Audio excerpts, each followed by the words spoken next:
CFL मतलब राष्ट्रीय chemical and fertiliser limited के बारे में। तो हम इसे 7 पार्ट्स में डिवाइड कर देंगे। पहला जो पार्ट आएगा वो आएगा वैकेंसी, जिसमें हम बताएंगे कितनी नंबर ऑफ़ सीट्स है। दूसरी पार्ट आएगी जो क्राइटेरिया। तीसरी पार्ट आएगी एप्लीकेशन फ़ीस क्या होगी, कहाँ से कैसे अप्लाई करना, उसका लिंक कहाँ पे है। और चौथी पार्ट आएगी हमारी सैलरी कितनी होगी, क्या 70,600 सारी वैकेंसीज़ की सैलरी होगी। पहले ही बता देता हूँ ऐसा नहीं है भाई। फिर आते हैं 5वीं पार्ट पे, सिलेक्शन प्रोसेस क्या होगा, ऑनलाइन टेस्ट प्लस इंटरव्यू, या आपने सही सुना, ऑनलाइन टेस्ट होगा और इंटरव्यू होगा। और इसके साथ साथ मैं एक और चीज़ बताऊंगा, जो ट्रेड टेस्ट, एक और टेस्ट लेगा ये जिसका नाम है ट्रेड टेस्ट। और जो छठी पार्ट है मतलब 6th पार्ट है, फाइनल सिलेक्शन, कितने इंटरव्यू की वेटेज होगी, क्या होगी, वो सब बताऊंगा। फिर 7th जो है एप्लीकेशन डेट्स। तो प्लीज़ प्लीज़ प्लीज़ दोस्तों बने रहिए लास्ट तक पूरी वीडियो की जानकारी के लिए। और प्लीज़ लाइक शेयर और सब्सक्राइब ज़रूर कीजिए। एम करते हैं 100 लाइक्स का। तो अगर आप इस वीडियो पे 100 लाइक्स हो जाते हैं तो मैं नेक्स्ट वीडियो में इसकी सारी डिटेलिंग करूँगा कि वेटेज कितनी होगी, सिलेक्शन कैसे कैसे होगा, सिलेक्शन के बाद आपको कहाँ कहाँ कैसे भेजा जाएगा, टेस्ट सेंटर्स किसके लिए कितने होंगे, और सबसे ज़रूरी जो इसकी सिलेबस है वो मैं बताऊंगा। तो चलिए शुरू करते हैं अभी का वीडियो। तो हम आज बात करेंगे राष्ट्रीय केमिकल एंड फर्टिलाइज़र लिमिटेड की। तो डायरेक्ट बिना टाइम वेस्ट करते हुए आते हैं कि इसके कितने पोस्ट हैं और क्या क्या हैं। तो जो इसके पहला पोस्ट है वो है मैनेजमेंट ट्रेनी केमिकल्स का, जिसके नंबर ऑफ़ वैकेंसी 60 हैं। अब इसमें सिर्फ और सिर्फ केमिकल इंजीनियर्स ही अप्लाई कर सकते हैं जो BE BTech BSc होल्डर्स हैं। और इसकी जो क्राइटेरिया है मतलब एलिजिबिलिटी है वो 60% है। 60% एक सारे बैचेस की, सारे इंजीनियर्स के लिए है। मैं फिर अच्छे से बता देता हूँ, 60% सारे इंजीनियर्स के लिए है, जनरल और OBC के लिए मिनिमम क्राइटेरिया, ठीक है। और 55% SC ST के लिए। एज जो है वो सभी के लिए 25 ईयर्स है, जनरल कैटेगरी के लिए मैक्सिमम एज, और जो SC ST के लिए वो 30 ईयर्स है, और OBC के लिए 28 ईयर्स है। आप देख लीजिए यहाँ पे, स्क्रीनशॉट निकालना है निकाल लीजिए। तो और दूसरी बात करते हैं, इसकी जो दूसरी वैकेंसी है वो है मैनेजमेंट ट्रेनिंग बॉयलर की, जिसमें 21 सीट्स है। और इसमें सबसे अच्छी बात ये है कि आप इसमें इंजीनियरिंग ग्रेजुएट जो इलेक्ट्रिकल हैं, मैकेनिकल हैं, इंस्ट्रूमेंट स्टेशन से हैं, वो सारे अप्लाई कर सकते हैं। इसमें ये जो RCFL है, इसमें सिर्फ और सिर्फ 4 तरह के ही लोग अप्लाई कर सकते हैं, मतलब 4 तरह के इंजीनियर ही अप्लाई कर सकते हैं। एक है केमिकल, दूसरा है मैकेनिकल, तीसरा है इंस्ट्रूमेंटेशन और चौथा है इलेक्ट्रिकल। और जो बाकी BSc या नॉर्मल ग्रेजुएशन होल्डर्स हैं वो भी अप्लाई कर सकते हैं। जो केमिकल्स हैं उनके बारे में मैं जस्ट नीचे बताऊंगा, तो प्लीज़ बने रहिए। तो इसका 3rd पोस्ट जो है मैनेजमेंट ट्रेनिंग का है वो है 48।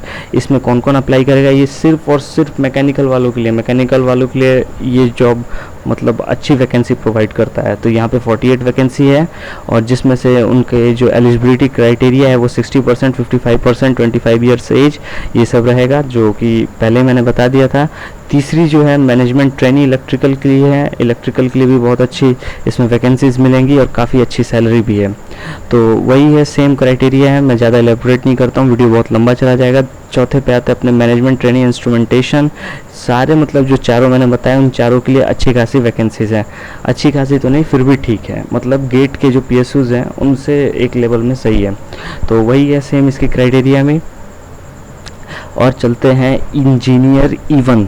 ये क्या है भाई, ये एक इसमें नया है, लेकिन ये सिर्फ और सिर्फ OBC के लिए है। जितने OBC होल्डर्स हैं वो इसके लिए, उसकी इस चीज़ के लिए हैं, मतलब ये जो 10 सीटें हैं वो सिर्फ और सिर्फ OBCs के लिए हैं। तो जितने भी BTech BSc इंजीनियर सिर्फ और सिर्फ केमिकल वाले हैं OBC होल्डर, उनके लिए है। बहुत धीरे धीरे करके मैंने बोला, तो प्लीज़। और इसकी सबसे खास बात है, सिर्फ उतने होने से काम नहीं चलेगा, एक्सपीरियंस चाहिए भैया इसमें, एक्सपीरियंस 2 साल की। तो आप लोग देख लीजिए, स्क्रीनशॉट निकाल लीजिए, अच्छे से पढ़ लीजिए। फिर आते हैं मार्केटिंग ग्रेड E1 ऑफिसर्स की।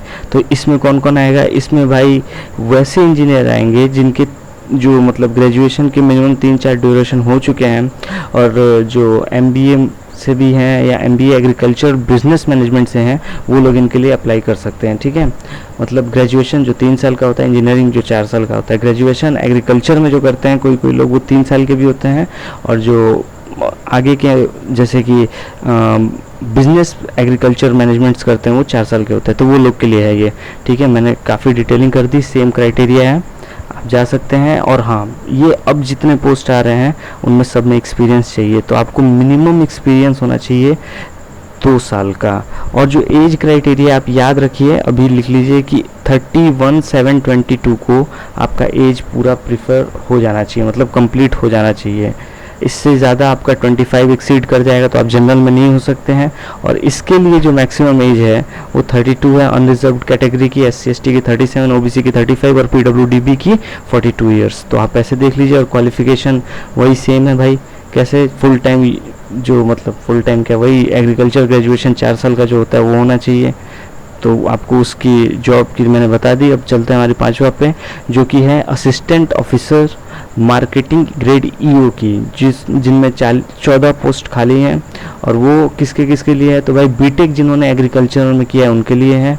और इनकी परसेंटेज वही है, सेम है। हाँ, जो इसमें अलग बात है वो है एज की है। अनरिजर्व 28 ईयर्स हैं, OBC के लिए 31 ईयर्स हैं, जनरल जो PWBD कैंडिडेट्स हैं उनके लिए 38 ईयर्स हैं। तो आप ऐसे जाके कर सकते हैं, आप इसका देख लें। इसमें खास बात यह है कि आपको एक्सपीरियंस 4 साल के लिए चाहिए, वो भी मार्केटिंग डिपार्टमेंट में, ध्यान से। तो ये हो गई टोटल इनटेक जो इस तरीके से लेगी 220। ये हुई एक ऑफिसर्स की। अब आते हैं नीचे, ये भी वही है बट अभी आपको मैं इसमें बहुत सारी चीज़ें बांट दी गई हैं जो मैं आपको बताऊंगा। और सबसे इम्पोर्टेंट बात जो अपनी थी कि क्या क्या क्राइटेरिया होना चाहिए, एक तो मैंने बता दिया, एज आपकी 31 जुलाई 2020 को कंप्लीट हो जानी चाहिए। और फिर एजुकेशन क्वालिफिकेशन, मतलब कि जो आपकी बीटेक की या बीएससी की जो डिग्री है, फाइनल रिजल्ट 30 जून 2022 को कंप्लीट हो जानी चाहिए। ठीक है, तो अब आते हैं ऑपरेटर ट्रेनी केमिकल A6 या ट्रेनी, ठीक है, ऑपरेटर ट्रेनी पे है, सॉरी, ऑपरेटर ट्रेनी पे कितने पोस्ट खाली हैं, तो 125 पोस्ट खाली है, काफ़ी अच्छी पोस्ट हैं। तो इसमें क्या क्या चाहिए, बीएससी केमिस्ट्री डिग्री चाहिए विथ फिजिक्स चाहिए भाई, एक सब्जेक्ट फिजिक्स होना चाहिए। ठीक है, तब आप इसके लिए अप्लाई कर सकते हैं। ये नॉर्मल बीएससी वाले के लिए हैं, इंजीनियर्स नहीं अप्लाई करेंगे। ठीक है, तो इनमें मिनिमम जो परसेंटेज मार्क्स चाहिए वो 55% चाहिए। और जो इनकी मैक्सिमम एज होनी चाहिए वो 27 ईयर्स होनी चाहिए। थोड़ा सा स्किप कर सकते हैं आप चाहें तो इंजीनियर्स, क्योंकि इसके लिए मैं इसके बाद सैलरी ही बताऊँगा और फिर आगे देखते हैं। ठीक है, तो फिर यही था, ये सेम 125 का पूरे इसके बारे में है, डिटेलिंग की हुई है। क्वालिफिकेशन मैंने बता रखी है आपको क्या चाहिए, रेगुलर बीएससी चाहिए और सब्जेक्ट्स में एक फिजिक्स चाहिए, ये मैंने आपको बता रखी है।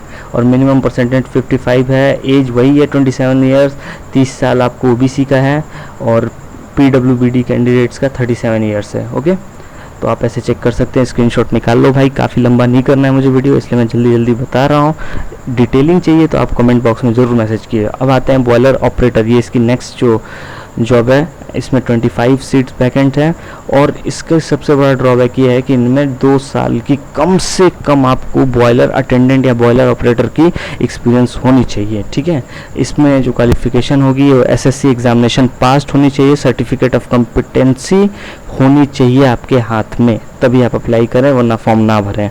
30 साल तक इसकी अनरिजर्व्ड कैटेगरी की है। और OBC के लिए आपको 35 ईयर्स, SC/ST के लिए, OBC के लिए 33 ईयर्स। ठीक है, तो चलिए चलते हैं इसके आगे।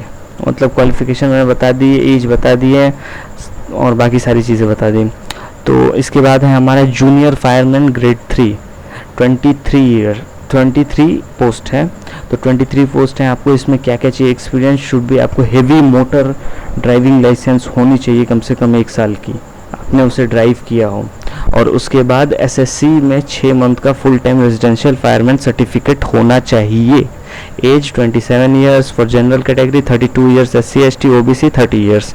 ज़्यादा कुछ डिटेलिंग नहीं करते हैं, अब डायरेक्ट आते हैं अपने चौथे पार्ट पे, जो कि हमारा था प्रोसेस पे कि क्या क्या होना चाहिए, मतलब कि जैसे कि क्राइटेरिया क्या क्या होनी चाहिए मैंने आपको बता दिया। इन शॉर्ट एक बार और बता देता हूँ कि 30 साल, मतलब कि 30/7/2020 तक, मतलब 30/7/2020 तक आपका पूरा ग्रेजुएशन की डिग्री आपके हाथ में होनी चाहिए। ठीक है, और फिर 31/7/2022 तक आपकी एज क्राइटेरिया कंप्लीट होनी चाहिए, मतलब जनरल के लिए 25 से अबव नहीं जानी चाहिए, OBC के लिए 28 से अबव नहीं जानी चाहिए और SC/ST के लिए आप चेक कर सकते हैं। ठीक है, तो और अब बात करते हैं एप्लीकेशन फ़ी की कितनी होनी चाहिए, जो कि एप्लीकेशन फ़ी 1000 रुपीज़ रखी गई है, और ये और एक्सीड होगी जैसे आप चालान करेंगे या फिर आप जैसे ऑनलाइन इस पे जाएंगे तो वो 100 टू 1200 का टोटल अप्रॉक्स फ़ी आएगा।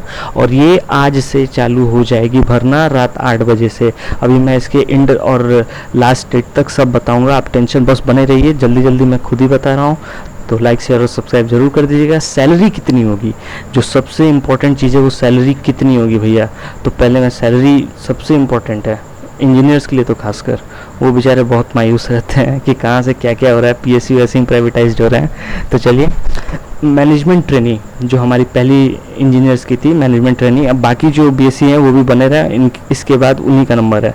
तो सेलेक्टेड जो होंगे वो मैनेजमेंट ट्रेनी जब ट्रेनिंग पीरियड में होंगे उन्हें 30,000 पर मंथ मिलेगी। सबसे अच्छी चीज़ है विथ फ्री लॉजिंग और बोर्डिंग के साथ, तो ये बहुत अच्छा है। हॉस्पिटल चार्जेस सब मिलेंगे अच्छे खासे, इसके पर्क्स मिलेंगे। अगर आपको पर्क्स के बारे में और जानना है तो नीचे कमेंट बॉक्स में डालिएगा, खट से आपका ये सारा चीज़ बन के आ जाएगा। तो इसमें एक इन्होंने ये रखा है, क्या कहते हैं, टर्म। तो वो टर्म ये है कि ये आपसे मंथली 8000 रुपीज़ कट करेंगे। ये बहुत इंपॉर्टेंट लाइन है, आप प्लीज़ ध्यान रखें और इसका ये ले लें, स्क्रीनशॉट ले लें। तो वो आपसे 1 लाख रुपए निकलवाएंगे ट्रेनिंग पीरियड में, वो आपको खुद नहीं देना है, वो जो आपको पे करेंगे वहाँ से 8,000 कट करेंगे, और लास्ट के 2 मंथ में 10,000 रुपीज़ मतलब 10,000 कट करेंगे, और वो टोटल 1 लाख रुपए रख के डिपॉजिट कर लेंगे। और जैसे आप 3 साल तक वहाँ पे कंटिन्यूस काम कर लेंगे तो ये आपको 1,15,000 रिफंड कर देंगे। तो इसमें आपका कोई लॉस नहीं है, बस वो एक सिक्योरिटी मनी के तौर पर रख रहे हैं। तो अब बात करते हैं सेकंड हमारे जो चॉइस थी वो है ऑफिसर और इंजीनियर E1 ग्रेड की। तो इनकी सैलरी भी 70,600 होगी, और इसमें पर्क्स भी आपको बता दी जाएंगी क्या होगी। ऊपर वाले ये जो हमने जिसकी बात की थी इसकी भी सैलरी 70,600 ही है, तो ये दोनों चीज़ों की सैलरी उतनी ही है।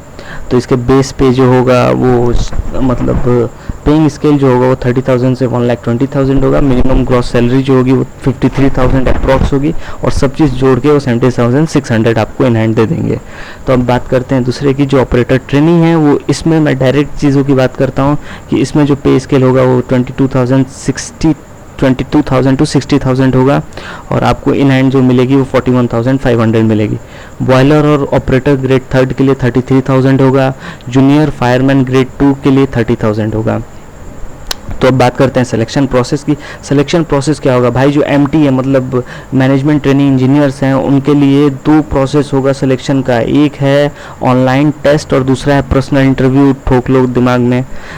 और जो सिलेक्शन प्रोसेस है ऑपरेटर ट्रेनी और केमिकल वाले जो ऑपरेटर ट्रेनी थे, बॉयलर थे और जो जूनियर फायरमैन हैं उनके लिए जो होगा ऑनलाइन टेस्ट होगा और ट्रेड टेस्ट होगा। ये ट्रेड टेस्ट क्या है इसके बारे में और जानना है तो मैं आपको नेक्स्ट वीडियो में बहुत अच्छे से डिटेलिंग करूंगा, और प्लीज़ कमेंट में मेंशन करें, ज़रूर हो जाएगी। ऑनलाइन टेस्ट, अब ऑनलाइन टेस्ट के सेंटर्स क्या कहाँ होंगे और किन के लिए क्या क्या होंगे, ये मैंने जो हाईलाइट्स कर दिए हैं, भोपाल, दिल्ली, लखनऊ, हैदराबाद, बेंगलुरु, ये ऑनलाइन टेस्ट सेंटर्स हैं, आप इसे मेंशन कर लीजिए। और जो ये ऑपरेटर ट्रेनिंग के उनके बस 2 ही हैं, मुंबई और नागपुर, ध्यान रखें प्लीज़। तो चलिए अब चलते हैं, हमारी जो सबसे इम्पोर्टेंट थी वो है सिलेक्शन प्रोसेस के लिए सॉरी। तो सिलेक्शन प्रोसेस जो होगा, अगर आप डायरेक्ट जानना चाहते हैं तो वहीं पे ले चलते हैं हम आपको। हाइट वेट अभी मैं नहीं बताऊंगा, मैं कितनी होनी चाहिए कितनी नहीं, मैं इसके सेकंड वीडियो जो सेकंड पार्ट बनाऊंगा उसमें बता दूंगा। एप्लीकेशन रजिस्ट्रेशन कब से चालू होगा, ये हमारा जो है ये लास्ट पार्ट है, यही कंप्लीट करते हैं, सिलेक्शन प्रोसेस के बाद बता देंगे क्योंकि वीडियो काफ़ी लंबा जा रहा है। तो प्लीज़ बने रहिए, सॉरी फॉर बीच में जो इनकन्वीनियंस होगी। एप्लीकेशन प्रोसेस जो है वो 29 से मतलब आज से कल से शुरू था 8 बजे से, ठीक है।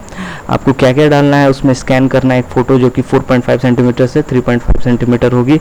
सिग्नेचर जो होना चाहिए वो कैपिटल लेटर में नहीं होना चाहिए, उसे एक्सेप्ट नहीं करेंगे तो आपका सिग्नेचर जो रनिंग एंड हो वो मतलब कैपिटल लेटर्स में ना हो, ध्यान रखें इस बात का, कैपिटल लेटर्स में ना हो, ठीक है।